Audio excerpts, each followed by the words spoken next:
Welcome to the Theatre of Others podcast. My name is Adam Marple, and I'm the co-artistic director of the Theatre of Others. With the COVID-19 pandemic forcing a shutdown and reevaluation of space and gathering, we at the Theatre of Others are thinking about what stories we need and how best we can share them. We believe space is psychology, and it informs the way in which an audience interacts and reacts to what is presented to them. We create uniquely theatrical events in bespoke sensory performance spaces crafted to encourage curiosity and grant the audience permission to commune with the play. Now that space has moved online, how can we encourage interaction and action amongst an audience virtually? The Theatre of Others produces plays that both welcome and challenge the audience. We are committed to international collaboration and are a laboratory that helps artists grow through intensive study of their craft. The Theatre of Others creates a shared community of artists and audiences for the purpose of exploring the most profound issues of our lives and times. We believe the play watches the audience. The audience is necessary, and they are witness to what happens. And you get to be witness to us making that happen. The purpose of this podcast is to open up our process and let you in. We're peeling back the curtain, so to speak, and encouraging you to follow along, to ponder, prod, and question, to join us and criticize us if need be. Being a witness is no passive task, and it requires much from you. Are you up for the journey? On the podcast today from Melbourne, Australia, our co-artistic directors Budi Miller and myself in Cairo, Egypt. This podcast contains explicit language.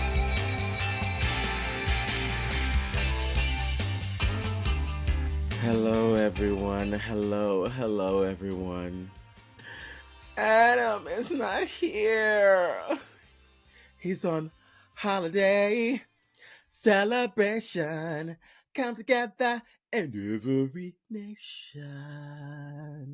But in his stead, we've invited the consummate, the brilliant, the clown of the year, my favorite Italian bouncing ball, Little Fabio Motta. Yay! Good morning, Budi. It's so good to be back. Good morning. Good morning. Oh my God, it's 7:00 in the morning for us, everyone. Yeah. On Good Friday.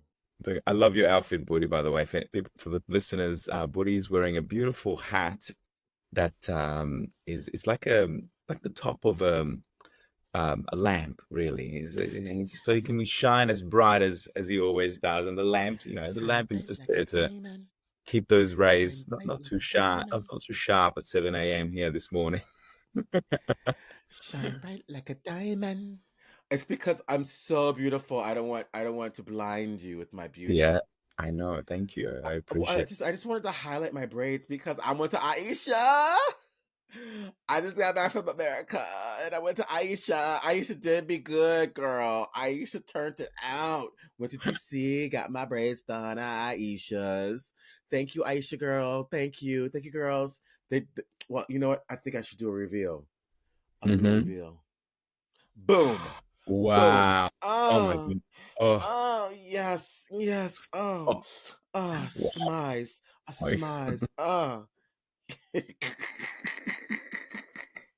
And I'm going to put it up into my nice man bun because man buns are very sexy at 7:00 in the morning. Beauty. Okay. Amazing. Wow. Okay, I'm awake. That was my reveal.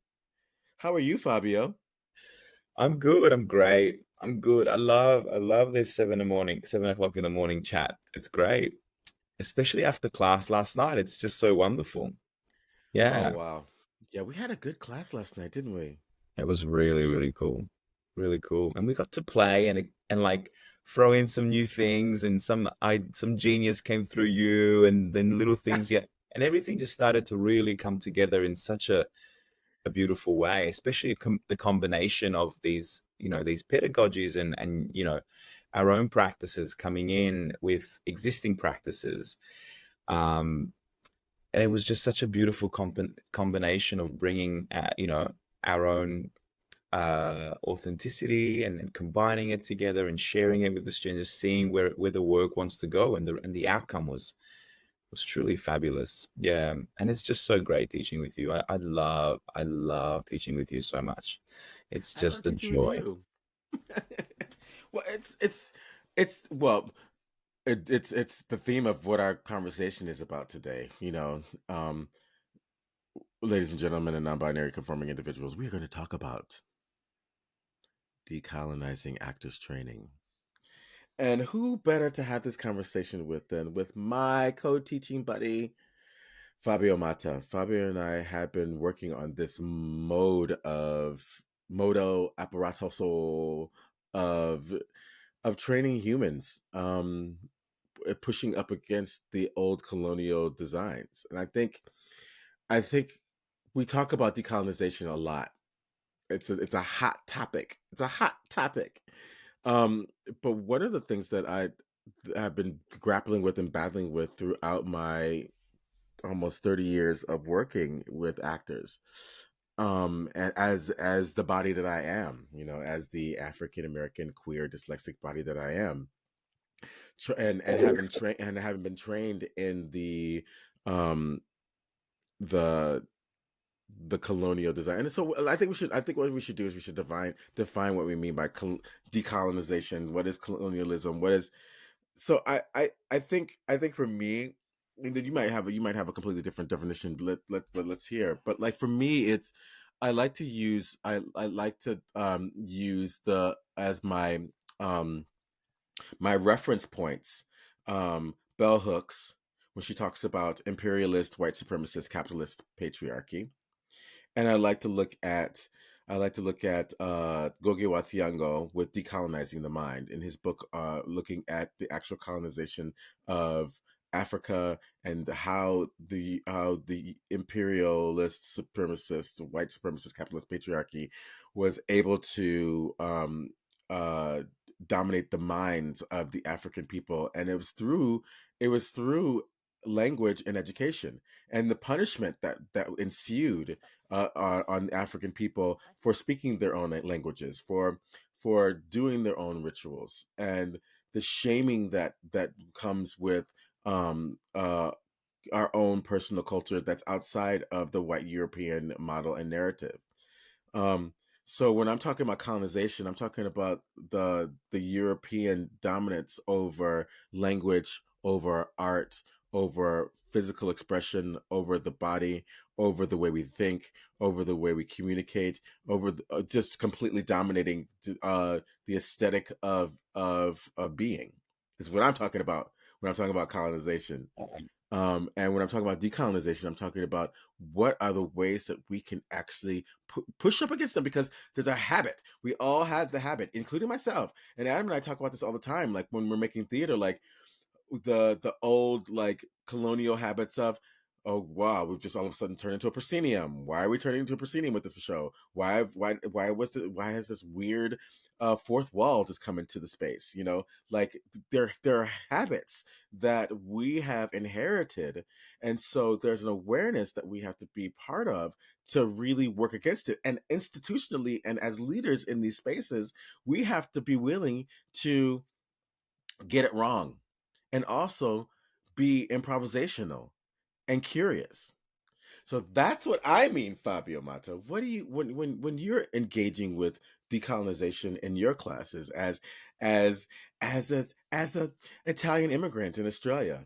For y'all who aren't in Australia, and I'm talking to you Americans.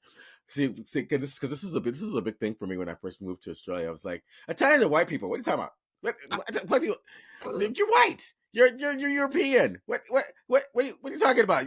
What's the problem here? And then when I met my Italian friends here in Australia, and the things that their culture has gone through in Australia, they were treated really, really, really horribly. Like kind of, I guess you can kind of relate it to like the Irish in America during slavery time. Just And the Italians too in America oh, as yes, well. right. We talked about this. That's right, and the Italians. But it's also to do, with these models that are still present today: skin color, complexion. I'm Sicilian, so I'm really close to Africa.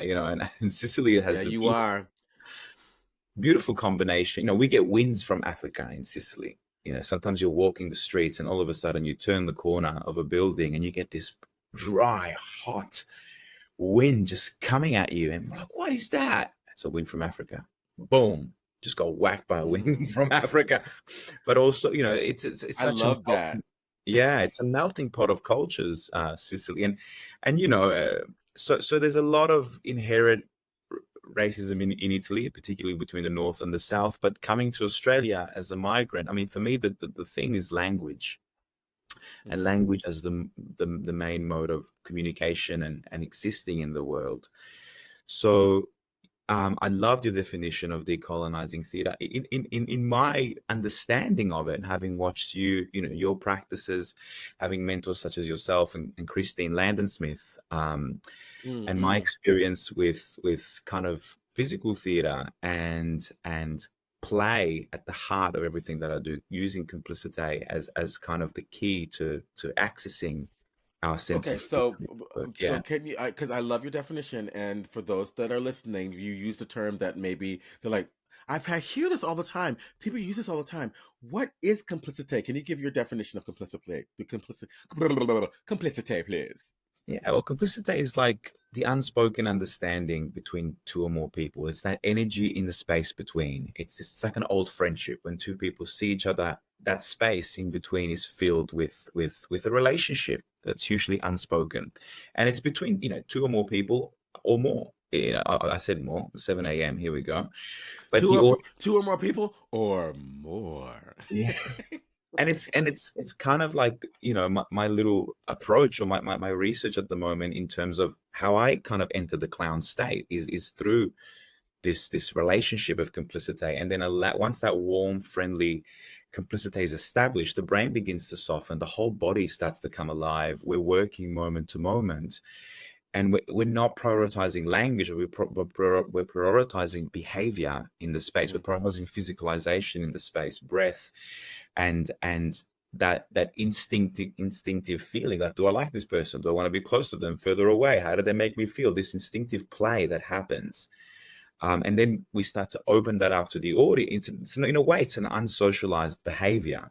And then we start to open that unsocialized behavior up to the audience and let ourselves be seen in it. And for me, that's really when we see the idiot, we see the clown state kind of come through.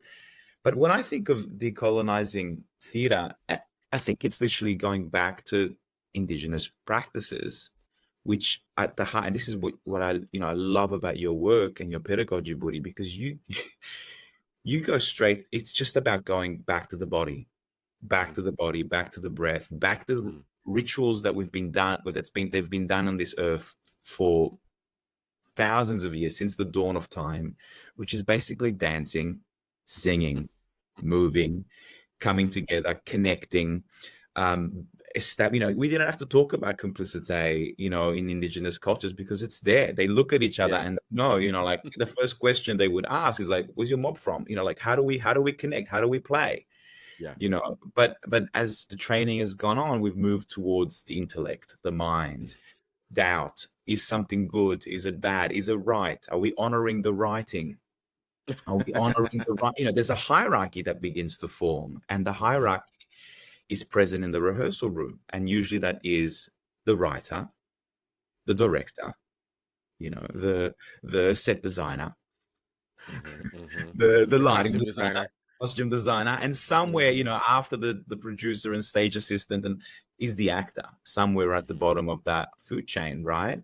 Usually the person who's not really getting paid, often in theater. Shade. So what we want to do in decolonizing is putting the actor at the center of the creative process, where everyone is kind of coming in to support the player, the storyteller, the mover. So it's coming back to bringing it to an actor-centered practice, which is inclusive of what is this unique body bringing. So Christine Landon-Smith talks about unique identity practices, or also known as intracultural, but she doesn't like using the word intracultural anymore. And that means, like, what am I bringing in the space, and then with your work, you can talk more about it. From my experience, it's just the complete freedom of intuition that our body has when we allow ourselves to really go into our bodies and see what the subconscious and what the intelligence of the body has to bring into the space. But I'll let you. I love what you talk about when you talk about the unspoken understanding. I think when you're talking about the unspoken understanding, if we're from a complicity model and a way of thinking about what decolonization feels like, is an unspoken understanding that goes beyond a intellectual logical way of processing something. And I think that's I think that's how indigenous people, black people, marginalized people have been able to survive colonization, is because although they've tried to communicate, they've tried to control our ways of interacting and communication, they can't they can't take away the unspoken understanding.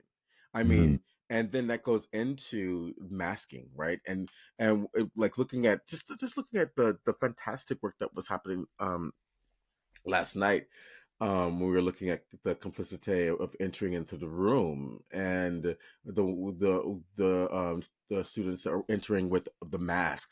They were entering trying to cover up something, and trying to, it actually feels like you're trying to trick us, right? Mm. And so then when they realize that walking in as themselves is enough to build off of, it becomes this exciting moment for us all. And then we contextualize it into a form by giving it music, by giving it interest, by giving it form. But what's exciting about it is that unspoken understanding. And so that unspoken understanding also goes into spiritual practice as well, because that's how we're connected to all. It becomes a spiritual practice when the unspoken understanding enters into the space.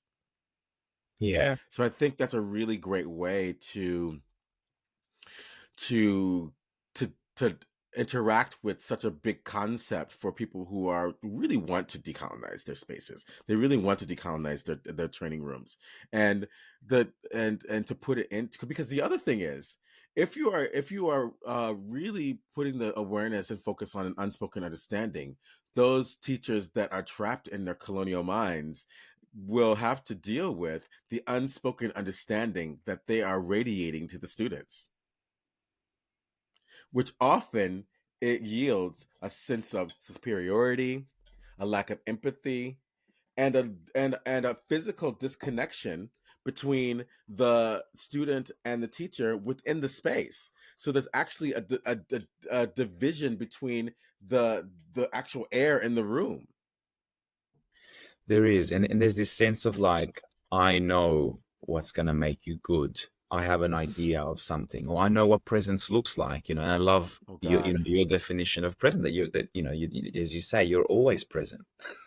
yeah, You're always present, even if you're with your thoughts. You're present with your thoughts. It's wherever you're yeah, directing your energy, right? Um, yeah. but with complicity, for example, that for me, there's four aspects. Like one is this idea of coming to self, and I want to just expand on this with you a bit more because I think this is I just want to talk a bit, but I'll finish this thought and then we'll go back. So this idea of coming to Okay, self. What is coming to self? And then putting the focus off yourself and onto your partner in order to be interested and not be interesting, but really to find something. And for us in clown work, it's putting it onto the audience, like really listening and playing in this, in this rhythm of the speed of fun, in a way that it's faster than our worries, louder than our critic, that we're putting the focus completely off ourselves so that we can establish something, we can allow something to come through. And when we have it, then we discover this pleasure to play, right? mm. But it's interesting when we come, what do you think, what do you define as coming to self? What does it mean to come to self and enter a space without a billboard, without a character, without an idea? Well, coming to self is, well. Let's look at it in biblical terms. Heaven and hell. Hell is when our awareness, our thoughts, our mind is pushed out to the external world, and we take our body for being real, and all the things that are happening to us as real. That's hell. Heaven is when we reflect internally and we connect to what is happening internally. And one of the things that I often help actors connect to, first thing is, what are you feeling right now? What is the emotion right now? And oftentimes, at the beginning, they're like, I don't understand, like, because they're still in hell. They're still projecting their thoughts and their consciousness to the external world of, like, what does he want? What answer does he need? And I'll keep asking. So, what are you feeling right now? It may not make any sense. What is the emotion you're feeling right now? Confused. Okay, great. Confused. Let your whole body be confused. Now, what's underneath that? So then they're already. So the confusion is one of my favorite ones, because it's like an in between. It's a liminal emotion. Mm-hmm. Confusion is like, am I in heaven or am I in hell? It's purgatory. Confusion is purgatory. Am I in heaven? Am I in hell? I don't know. I'm uncomfortable. Great. So now we're starting to get into something that feels real. I'm feeling uncomfortable right now. I don't understand what this person's asking of me. This is very new to me, because remember, we've inherited these systems, Really? and the colonized mind does not want us to reflect on our inner world. We Mm. need to rely on the external sources. And whenever you rely on something external as having more value, you always become secondary. Yeah. So the self-reflection that happens in there, and we bring it into what we call satsang with actors. It's the meeting of our true selves. Sat being that which we are, Sangha being the gathering of our true selves. Satsang, the gathering of our true selves, the gathering. So coming to self is literally coming to self. Yeah. With others. That's Yeah. important too, because it's this fluidity of like, I'm aware of what's happening inside of me, but I'm also aware that I'm allowing this to be seen outside of myself. And as you always beautifully say, through you, I know myself, right? And I Yeah. think, yeah, when you said that, I was like, that is coming to self. Yeah, well, yeah, because and once again we go back into the indigenous practices. Mm. This is from Hinduism. This is from when Lord Shiva is looking into the eyes of his wife Parvati, and he says, "Through you, I know myself." And so when we're talking about self, we need to look at the definition of self not from a colonized understanding of the word self, not from the European understanding of the word self, which means myself separate from yourself, but we go into the Sanskrit understanding of the meaning of the word self is Brahma, which is Atman, which is Brahma is the Almighty God, which is the soul, the spirit, which is connected to all of us. We are all that. We are not separate from that. We are all in the ocean of self. So the self recognizing the self is when we get into the world of taksu, when we're talking about that performance energy that changes the atmosphere in the room. When the self recognizes the self, is that not complicite?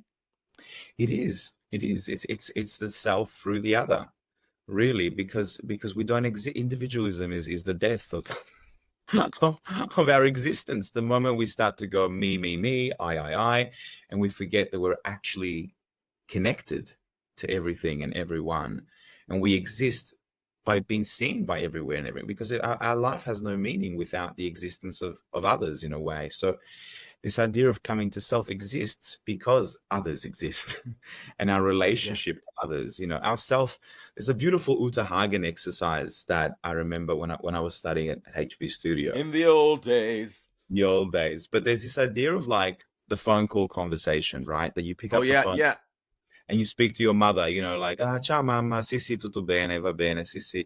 Sì, oggi non lavoro, no, no, no, hai ragione. That's my voice with my mother, and then Hmm. my wife might call, it's like, hey, how's it going? Good. Yeah, yeah, it's been good. Yeah. So my voice, it's still Fabio, but I'm a Yeah. completely different version of myself, which, this idea of character, for example, Persona. for me, doesn't really exist. For me, character is a form, or as you say, a physical tension in the body that identifies as itself. It's a form that we can choose to engage with. But the self is actually the observer that sees all these things and knows I can engage in this way, which goes back to states of being, right? And states of being, that's something, is it like clown exists in every culture, right? So these states of being are present in humanity, that we might be driving a car and all of a sudden, motherfucker, shit, we're in traffic, we're pissed off. That's a state of being. But outside of Mm-hmm. us, that's not the reality. There could be birds chirping. There could be, Mm-hmm. people holding hands, but we're in a state of being. So this idea, like, we're choosing to engage in that state, but who is choosing to engage in that state? Who is biting the hook? So the self Mm-hmm. is this idea of, yes, our Brahma, our God, this idea of our true identity in engagement with the other, the external world. And that fluidity is really interesting, because when you're So in then that. we go into the ancients. This is the where we're now going back into the ancient understanding of the human state versus the spiritual state versus the God state. Because in Hinduism, the concept of multiple gods is the self is God Almighty, one God, and then there's all the different versions of ourself, and those are the other gods that are coming in, right? Mm, The Fabio married to his wife God, and then the Fabio who's the little bambino to the mama God, right? They're all different versions, and so in Hinduism, these are all different avatars or essences or personifications of God that is one, that is whole. And so when you want to feel whole, you just go back to self. You go back into the ocean. Only the wave feels like it's separate from the ocean. But then when it crashes into the shore, guess where it goes back to? The ocean. And so mm, the wave crashing into the shore are all those different personifications, those different characters, those different egos, those different egoic thoughts that we think that we are separate from the world, that we're separate from from consciousness, and they all get washed away. It all gets washed away. So the whole thing is that is what anything that can be created or destroyed is an illusion, just like a wave. The human body, born, dies, born, dies. But the awareness of it all never goes anywhere because energy can't be destroyed or created. It's constant. yeah. So then when it comes to teaching actors, Mm. how do we, because these are, this really makes sense to us, but there might be listeners out there going, what are they talking? This is philosophy, this is spirituality. How does this connect to being a good actor? And what is the role of the actor? And how are we, like, how do we frame it in a way that, is supported by this idea of decolonizing actor training? I think the role of the actor is to get people to feel, get people to think, and to show them who they are, Mm, whether they be a hero or a villain. And the way in which to come, and then the way in which to resonate that is through awareness of self. Being able to embody self gives you the full radiance to completely occupy the different states of human life. yeah. So when there is, actually, it's so funny. My dad's coming in. I love you, Dad. I should make sure he listens to this podcast. I don't even know if my dad listens to this podcast, but listen to this podcast, Dad. My dad said to me, and it's very interesting. He said to me, I think I was maybe, I think I was like 19 years old. And I was in what my Uncle Gregory used to call the Rachel Wicked Reckless Victim Tour. I was wild. I was so wild. I was a whore. I loved drugs. I loved sex. And I loved it all the time, anytime, everywhere, every day, all day. I was wild. And I used to wear these shorts. I used to call them my husband shorts. So that they were high enough to catch the man. Hey. And that was my attitude. I was very much like a 19. And my father said to me, and I'll never forget it. He actually said two things to me. He actually said two things to me. Um the first thing was, he's like, you need some spirituality in your life. That's the first thing he said to me. He's like, you need some spirituality in your life. And the way I heard it was, I don't need God, like church religion. Like the way I heard it was church religion. Yes, Oh you. no, you're putting this colonized value system of Christianity on me. Like no, I don't want that. I don't. And then the other thing he said to me was, because he was referring to my outfit, he basically called me a whore, and he said, if all you have to offer the world is a piece of ass, the only thing you will be to the world is a piece of ass. Oh my God. He read me. He read me. And it was funny because I was still in my like crazy 19-year-old self. And I went to my girlfriend, Charles Boot. That's the name of his drag. That's his drag name, Charles Boot. I went to Charles Boot, and I was like, "Can you believe he said that to me?" And he was like, "He's right." And that moment, that was a divine moment for me. That was a moment where I was like, "Oh, I finally heard it all.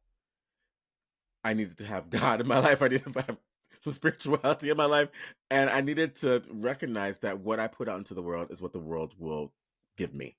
Yeah. Mm. So that is the definition of coming from going from heaven to hell, right? Self-reflection, also projection, and trying to give the world what I think they want that to have. And Yes. so when you're talking to young actors around what are we talking about, is first of all, as a teacher, you need to embody this.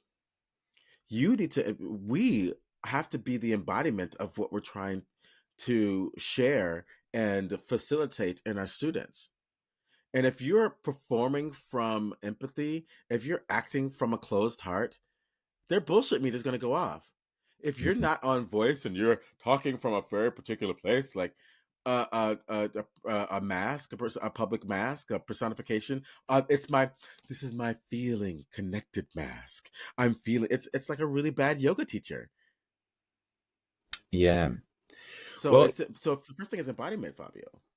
of course, but that's interesting because when it comes to pedagogy, that's, what you're saying is how can I be of service to this body in the space Mhm. versus how do I fix them? How do I get them to be good at Shakespeare? How do I get them to play this character? How do I get them to understand the given circumstances?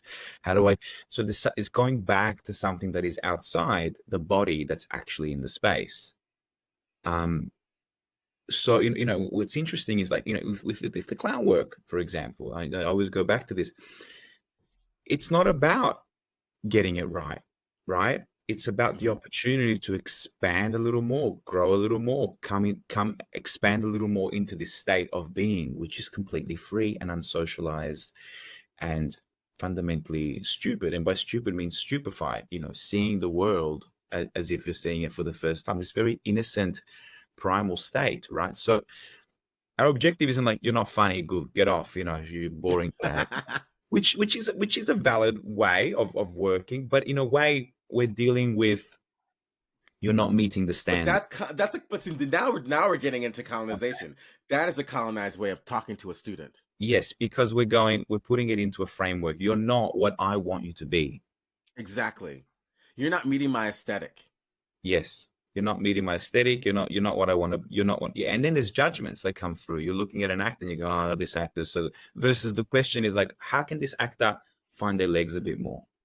How can this actor expand more into this idea of self? Or how can this actor allow their voice to match their body so they can access a sense of authenticity in their work? Which And requires the teacher to be in the same room with the actor that's in front of them. They have mm, to be in the same sense of availability and vulnerability, as opposed to stuck in a design of language has to be this way, the yes, pedagogy has to be this way, the learning has to be in this way, but mm, to actually interact with where the learning is in the moment and allow themselves to be just as open and available and as vulnerable as the student, yeah, because we're pack animals. We feel it. we do. But I think there has to be, we feel it because we like to work this way, and we've come from, I've come from, I was shocked when I went to drama school for the first time, because acting for me was always fun. It was always play. It was always pleasure. And then all of a sudden I'm getting that, sit down, do your homework. Where are your actions? What are your objectives? And I'm like, all of a sudden I'm back at school. What? What? Why do I have to? And that work is important, but for me, it's secondary. Yeah. Firstly comes the freedom, the play, the experiment, expanding into yourself. And then we can begin to analyze, evaluate. Yeah. Because that's actually the second, it's a natural response. Like language comes after the impulse, after the breath. But the time, there's the breath, there's the thought, there's the breath, and then eventually that is a feeling, an emotion, a sensation, a desire, a need that we shape with our words, with our lips, with our tongue, right? We shape this thing because it's the most efficient way to get what we want. But it's before the breath. Awareness is before the breath. Breath comes from awareness. So if you have awareness, which we all do, it's not like I've got to achieve awareness. After listening to Budi and Fabio talking to podcasts, I have to go find awareness. No, you don't have to go find it. It's already here. There's nothing to do. There's literally nothing to do. There's literally nothing to do. And this is how you begin to decolonize your mind. When you realize there's literally nothing for me to do, there's nothing for me to be, there's no way for me to talk, there's no way for me to gesticulate, there's no way for me to breathe, move, walk, hold myself, because I already exist right now. What I'm doing has value. Who I am has value. I do not need to be like what master says I need to be. I'm calling the colony master, right? It's a big thing, and it also makes me think about when we were talking about your intersection as an Italian immigrant, and about how the broad stroke of whiteness gets put upon something, and so then it wants to actually erase the indigenous European intersection as well, because whiteness is now a broad stroke, and so that's all one cultural idea, that's all one cultural design. So that's also affecting white bodies. You know what I mean? Like, it's like oftentimes when we're dealing with these concepts of imperialist, white supremacist, capitalist patriarchy, it's like, oh, the marginalized, they're being affected by it. Everybody's being affected by it. Everybody's being ruined by it. Everyone is being ruined by it. Yeah, because we're depriving ourselves from our inherent intelligence. That is, we are enough, and that everything is actually, whatever we're experiencing, that's valid, that's allowed, and that actually can be the work. That is the work. Exactly right. So for me, when I went to acting school, it was tricky because I got all these plays, Pinta, and even my dad used to tell me, "Oh, don't worry about Shakespeare. You'll never be able to do Shakespeare. It's an English thing." And I was like, "What? What do you mean it's an English thing?" It's like, "Yeah, you stick to, you." And when I came into a room with a name like Fabio, it still happens today. I get pigeonholed, like you're Italian, basta. That's it. And it wasn't until I met teachers, mostly from the States or overseas, that began to say to me, "No, wait a second. You can also play Irish. There are people like you in Ireland. All you need to do is just change your accent, and you could be, in an Irish, in a play written by an Irish person.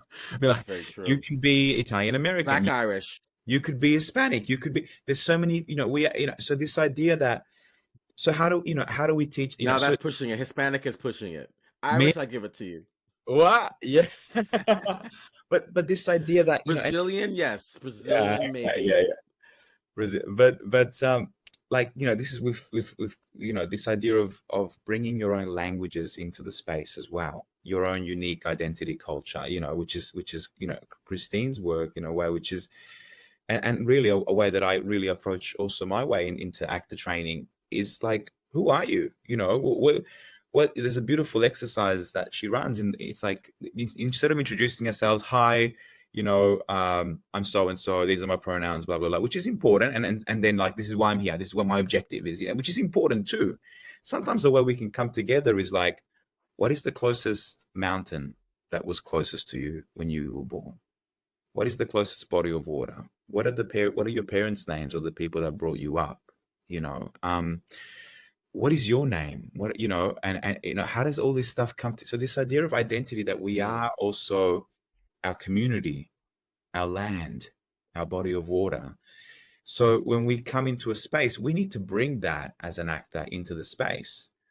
So if I'm, a lot of, like kind of this idea of bringing our own languages, like if I'm fluent in Italian, and my partner, we can do an improvisation where we find complicity through my Italian and through their English or Mandarin, but because language is rhythm.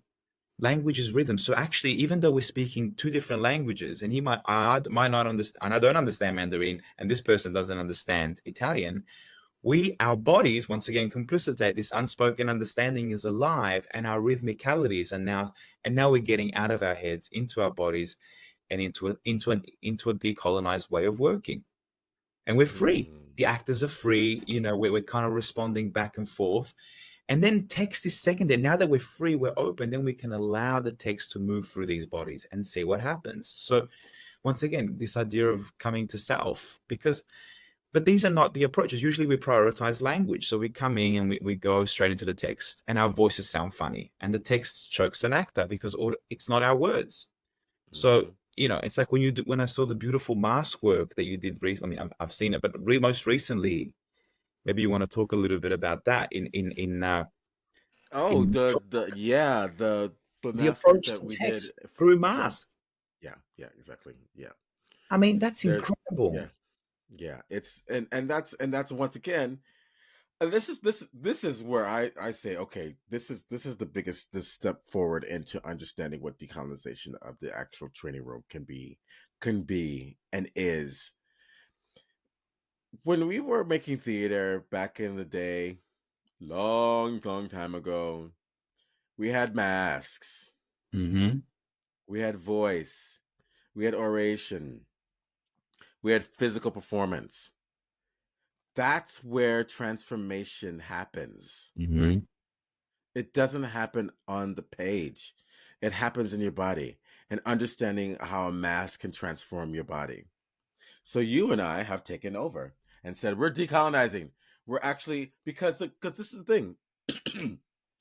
Because we have the advantage. I have an entire 3-year pedagogy of mask training, over 350 masks to train the actor on how to create a role, use their voice, work with text, fully embody a role.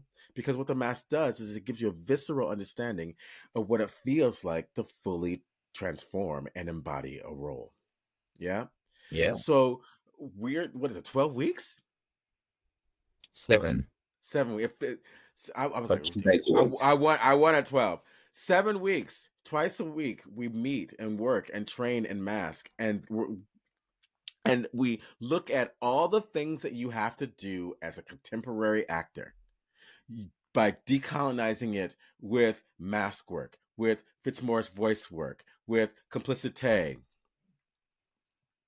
with all of the different ways Michael Chekhov interacts with the Balinese performing arts training, BPAT, and looking at Taksu as the the energy we're looking to manifest throughout our work, which is that moment when the Balinese say the divine appears, the God appears, the atmosphere in the room changes, which it does when you work with mask. It does, and learning how to integrate that into creating a role. And the best part about it is once you understand that, we begin to work on a role, and then I will have a mask made, and I'll have it made by one of my mask makers in Bali, famous mask maker in Bali, and then the mask will come back to us. This is also the advantage of being in Australia. We're so close to Bali. We can act. This is a collaboration that my Balinese artist friends and mentors have been wanting to do for a long time. And so you'll have your own mask. So you'll start to build your own repertoire of characters that you're working on, and have the mask for it. So if you're going to a job, because this is what I do when I'm coaching actors um for films. So when I worked on The Harder They Fall with Jonathan Majors, we had an entire series of masks that we worked with for different parts of the character. And then when he was on set, he had the mask and he was able to go deeply into it, completely decolonized, not looking at like, oh, what is my emotional preparation. The mask is right there for him. So we are building on of the access that we have with Bali being in Australia and also having the entire pedagogy here. It's really an incredible opportunity. It really is, because it's so quick and efficient and intuitive, and it's empowered. Fundamentally, what decolonizing act, it's not just a buzzword, it's bringing the power back to the artists. Because when you're in a space that's colonized, let's call it, or a space that is the other assessing you, you are subjective to, you are at their disposition. I'm not getting it right. I'm not a good actor. But here you're constantly going, oh my God, I'm growing, I'm expanding, I'm learning, because the mask is so immediate. It takes Mm-hmm. over, and it frees you. It gives you permission to make choices and expand into emotional states, into your emotional imagination, like nothing will ever do. It It's just, true. it frees you completely. And then the beautiful thing is, seeing this, you take it off, and the resonance, the vibration, the essence of that state is still with you. So you can go from, big acting, big mask acting, into TV acting, film, and film acting, with a click, within a breath, really, because the resonance, as you exactly said with Jonathan Bays, the essence of that mask is still alive in you, and it's not psychological. You're not gonna go mad about it. You're not gonna be Mm-hmm. overthinking it. You're not gonna be, I'm not getting this. I can't play John Proctor. I don't get this character. It's older than me. It's what a lot of actors come up to me. They're like, "Oh, Fabio, my scene study class," because they're like, "Oh, I Mm-hmm. can't get this character. I don't understand what," because you're working from a place that is outside of you. Come Mm-hmm. back to self. Let's have a play with this, master. Let's come back to Mm-hmm. play. Let's come back to exploration. Let's come back to the image. Let's come back to what we know and we've always known. Yeah. Which I think is a really great way to look at the two things. First of all, this whole misnomer farce of an inside actor versus an outside actor. Mm-hmm. There's no such thing as an inside outside awareness. There you are both. You are right in the center. You make a physical action with your body.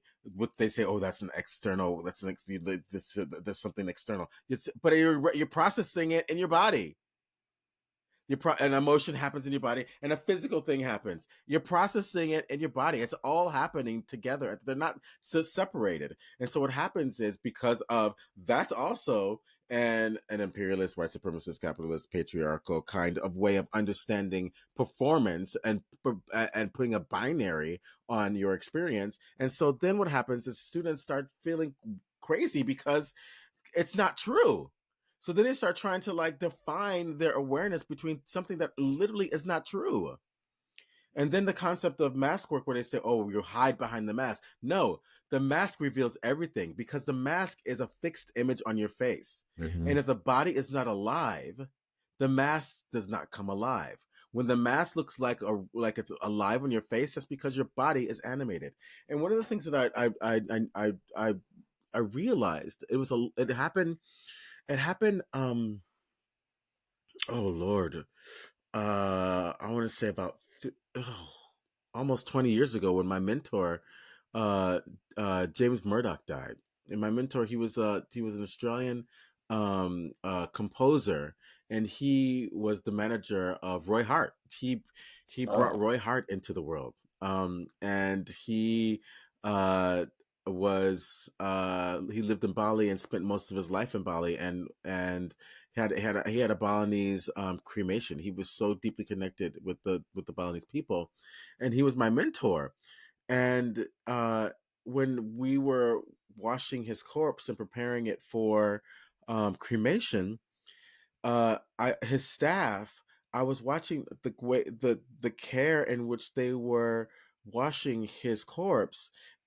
was actually animating his dead body, because the way that their bodies were responding to the corpse, and the way that they were washing his hair, the way that they were moving his arm, the way that they were interrelating with the actual body. The body was animating and coming alive in the same way that you would a puppet. And that was the moment that I realized that is what makes life animated. It's the way that we ourselves are interacting with each other, with the object, with the world. Wow. So wow, that's pretty. I had a bit of a wow, a ha moment, because isn't that the beauty of life? If we are spiritual beings, having a human experience, that means we're spiritual beings having the possibility to be in this body, whatever the body is, and have an experience in that body and let it come alive and see how it wants to interact in this game called life, which fundamentally goes into, acting, because that's what we're trying to do. We're honoring the sacredness of life, the fragility of it, and the inevitability that it's temporary. What are we doing with our time here? That's what all plays are about. What are you doing with your time on earth? In this body. Wow. Yeah. Yeah. Yeah. And that's the thing, that this is why I love teaching with you, Fabio, because this is what it's like being in the room with me and Fabio. This is how we teach, and what's great about, what I'm really excited about with the next workshop coming up. We have 7 weeks where we get to be in atelier, we get to be in the studio, we get to be working, with the actor at the center, and the whole focus is getting them deeper into their sense of awareness, their sense of presence. How do they manifest and invite Taksu into their process and training? What and could give them actual functioning tools to take off into the world. It's very, yeah, it's an amazing. I can't wait. I'm so excited, and particularly to be able to make your own mask and design. Be assisted in the design. It's Yeah. you're not going to get this training anywhere in the world. I mean, I always say this. It's so wonderful, and we're very, we're so lucky to have you in Australia, Budi, but also around the world. I mean, the world is very lucky to experience this work and this pedagogy and this way of working, because yeah, it's it's incredibly freeing and empowering, Yeah. and gives you the joy back of what it means to perform, and it puts you as an actor of being of service versus the individuals, like, am I going to be successful, am I going to make it, versus what can I give the world, or how can my talent, or my, not even my talent, but how can my play and what the things that really light me up light other people up and make my co-actors great, and the work that we do great, and the story that we're honoring great, and it becomes this beautiful contribution, this beautiful collective existence of sharing stories and celebrating humanity. So I Isn't hope that theater? is Isn't that what it's it, theater's? That's that what you're supposed to do with theater? Isn't yeah, that theater? I know. See, this is the thing. If you're making theater, why aren't you using the tools in which that created it from the beginning? Yeah, that makes sense. I was very lucky not to get into drama school and go to commedia school straight after that. Hear That was that? Do you yes, hear that, y'all? guys. Do you hear that, you listeners who didn't get into drama school? Fabio, please speak. No, I was very lucky. I mean, I was so sad when I didn't. I was 18. I was like, "Oh, what am I gonna do?" And then, this gift came where the universe was like, "Go to Italy, go back to where you're from, and study mask." And when I got there, I was like, "Oh, wow! Like, this is why I want to perform." And the work was really alive. It was great. It was celebrate, like, and I felt like I found my tribe, and I've really, and it was freeing. And then I came back, and I remember auditioning again for these drama schools with masks. I did Chekhov with an Arlecchino mask, and the students were, Wow. yeah, I was like, oh, fuck it. This is my fun. I'm gonna put my Arlecchino mask off and do the Cherry Orchard. I bought it. A cherry, as Arlecchino. And I remember the people in the panel just looking at me going, what the hell? What am I? And the students, everyone in the audience, all the other co-audition people were like, wow, that was amazing. Like they would come up to me like, that was incredible. And of course, what they said was they tried to dismantle it. Yeah, but we want to see you do that without the mask. They completely didn't understand how free I was, how free the text was, how actually it was connected, the joy, the spirit, the ferociousness of Arlecchino with the cherry. I bought the cherry orchard. This, and it was funny. It was dramatic. It was all these things that are fundamentally in the heart, but they didn't understand it. They were like, "No, we don't do that." Like, Colonization. Dun, dun, dun, dun, dun, dun, dun. So you actually went into you tried to decolonize the audition space. I did. So I didn't even know I was 18.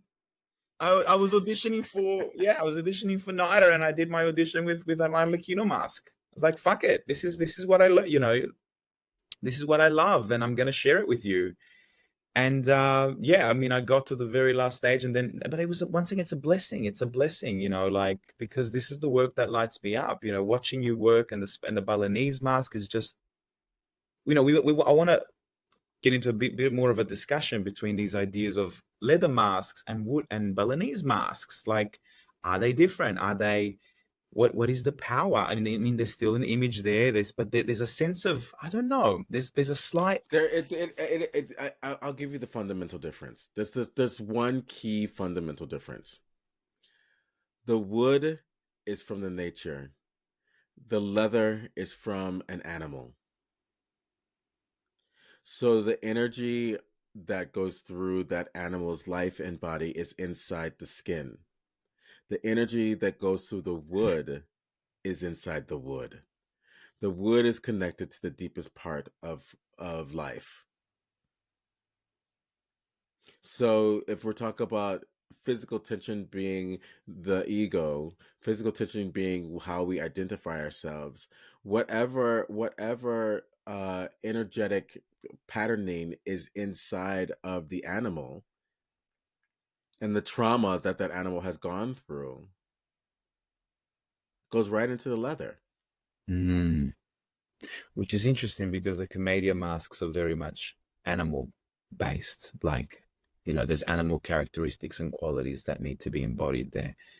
And there's also the counter mask, the pain of it and the joy of it. Sorry, go on, because this is amazing. And so the wood, especially the Balinese masks, the wood that they use is called puli wood, which is like a combination of balsam and pine. So it's really strong, it's light, it's flexible. So the tree lives in the graveyard. And they only take a piece of the wood from the trunk. They don't chop down the whole tree. They ask the tree what part of it would like to be taken. They do a ceremony to ask for the part of the tree. So there's energy in the wood. There's living energy in the wood that's bigger than ourselves. That's bigger than our ego. So the wood actually has its own, quantum physical vibration.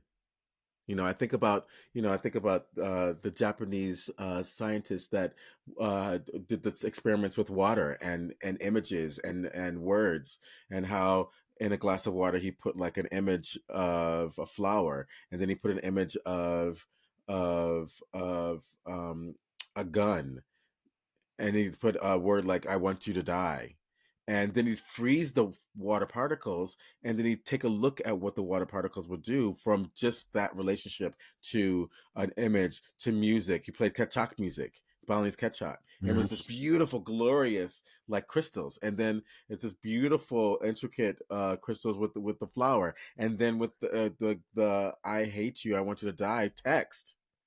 The water crystal was fragmented, and it actually formed a person with a gun, standing with a gun. So if our bodies are mostly water,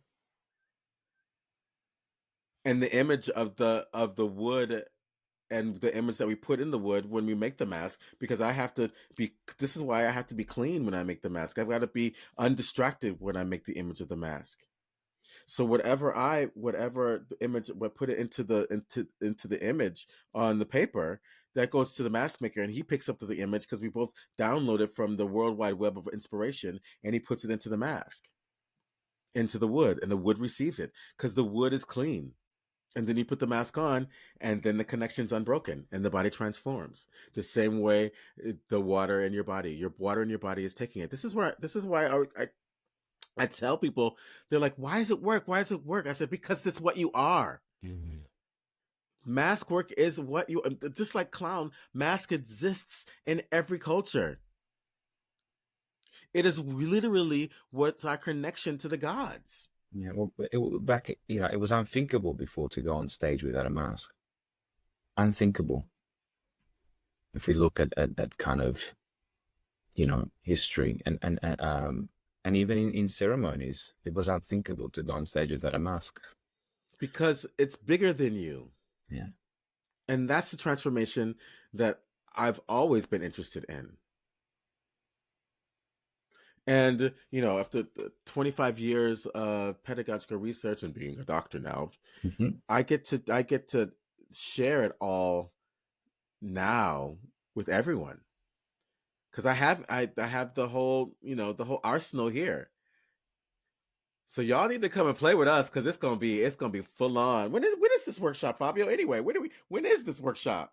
It's the 29th of It begins the 29th of April, and it's Monday and Thursday evenings. I think it's 6 till 9:30 for 7 Okay. weeks.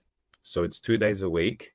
And it's It's yeah, at the the Melbourne Melbourne Actors Actors Guild Guild in in Melbourne. St. Yeah, Kilda. the Yeah, wonderful Emma. And yeah, yeah, so yeah. So sign up. yeah. The Because in the yeah, bio. there's a few spaces left. The people are getting really excited about this. So it's like, because it's revolutionary, and it's like, especially for people that have had actors training, they're like, oh my god, I need to be cleansed, from all the trauma that they went through in that drama school. And people that don't have actors training, now you're gonna have something that really works for you. And then if you want to go to drama school, this is why a lot of people, coach with me, because the freedom that they get in coaching helps them get seen in those spaces. But like, you don't have to worry about those spaces, because we're decolonizing all that stuff, because ultimately you want to get the job. Let's get you the job. The school is a school. That's one thing. And we have a whole graduate school series for, there's different ways for everyone. For everyone. Yeah, and the right ways as well, the ways that light you up, and that's where you have to follow the teacher and not the institution. I think it's always important to, yeah, that's what I did. I follow the teachers, and Same. That's what I did as well. yeah, I I know. felt, Yeah, and and that's what brought us together. That's yeah, so funny. Like, when Fabio stalked me, and then I was like, who's this cute Italian boy? I have a thing for Australian Italians. I was like, who is this cute Australian Italian boy? And I was like, oh my god, he teaches clown. Oh my god, he teaches mask. Oh my god, he's working with this teacher, that teacher. Oh, what? He's doing what I did. Okay, come on, let's play. yeah. Yeah, it's great. Yes, in so many, and also like you have to create your own space. Like I had to create my own space, with because it takes a while sometimes for places to kind of go, oh, actually the work is you have to kind of find, you have to create your own opportunities in a way to share something that is fun, and then you meet the people that go, oh, actually this is the way I want to work. That stuff doesn't I stop mean, anymore. imagine. Okay, so because we are decolonizing, you're going to get to do scene work with masks. You're going to get to do text work with masks. You're going to get to do voice work with masks. You're going to do it all with the gods. You're gonna be training your body with the gods. I mean, how cool is that? What school has that? No school has that. Okay, so I think we should take a break and then come Yes. back with provocations. Sounds How's great. that sound, Fabio? Wonderful. Okay. Ladies and gentlemen and non-binary conforming individuals, you are listening to the stereo sounds of JDB, Jack David Burmeister.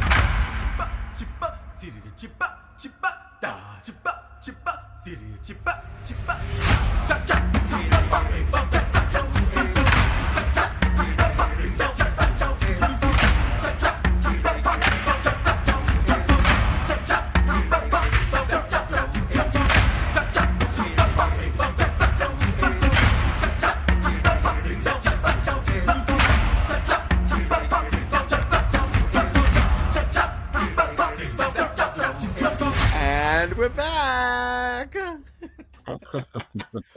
Wow, Jack, you're decolonizing, huh?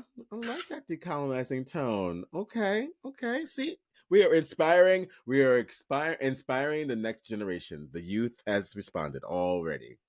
Okay, Fabio, we're at that time. We're at that time of provocations. So a provocation is, what do you want our listeners to go and do? Like, because they get back to us, they let us know what's going on.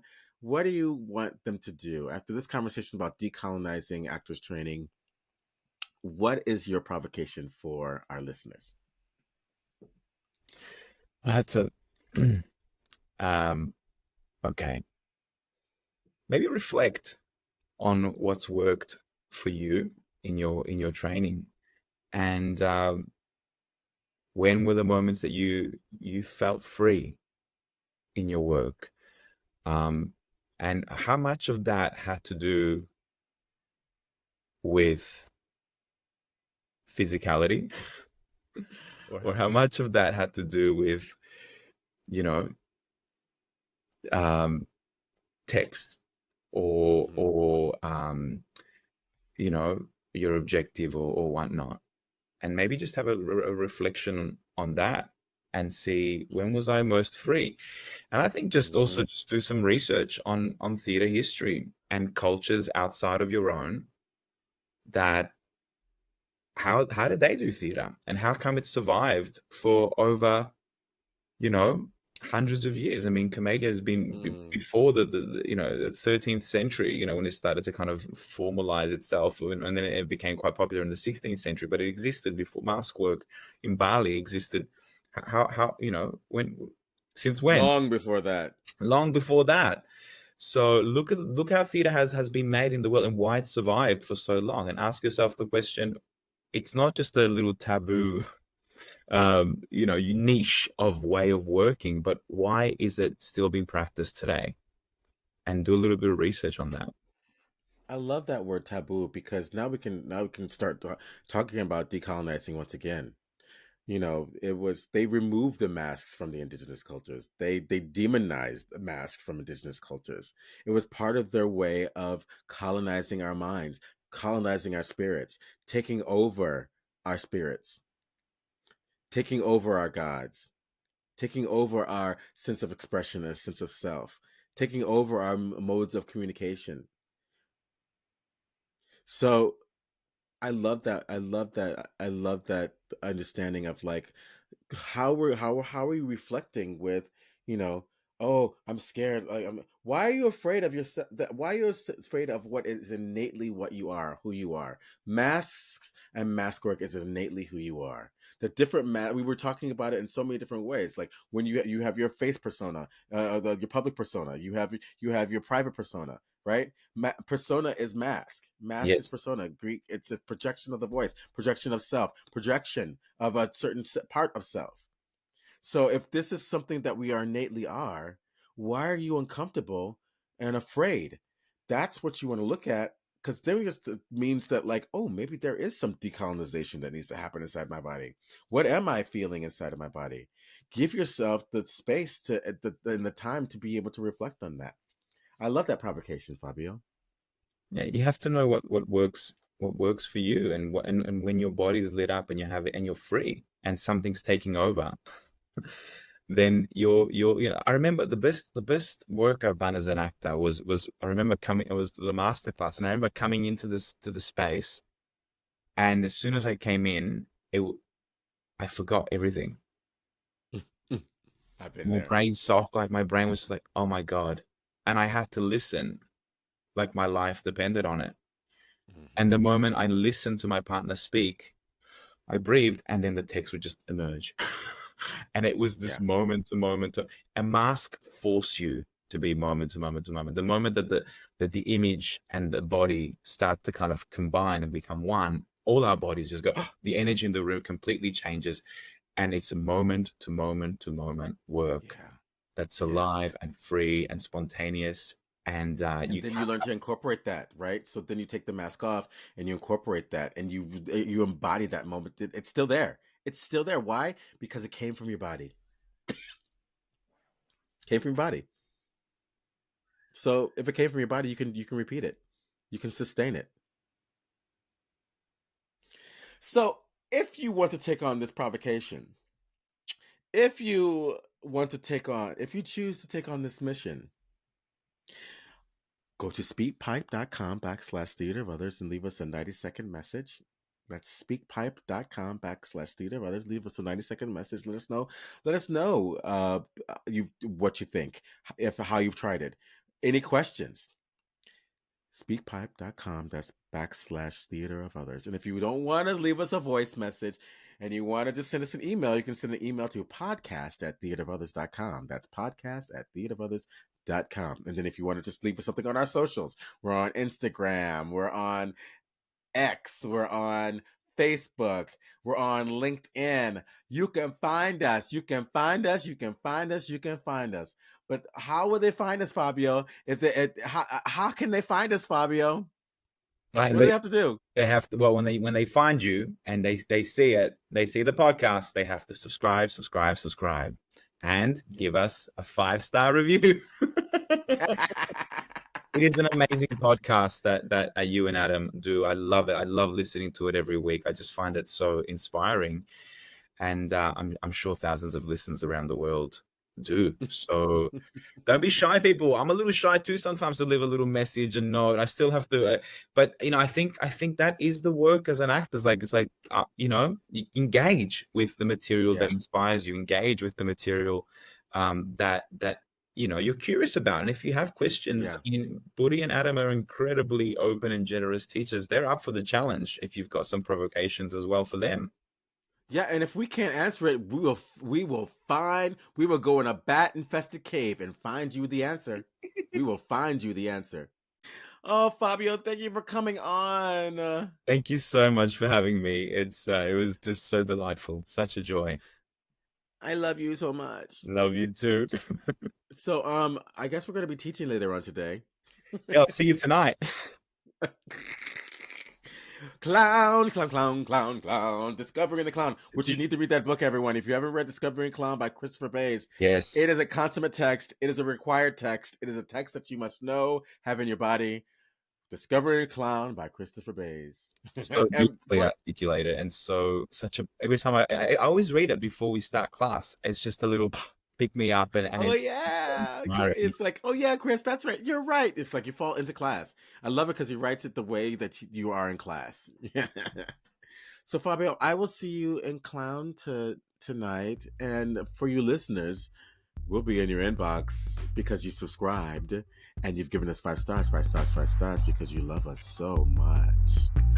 We'll be in your inbox next week. Bye.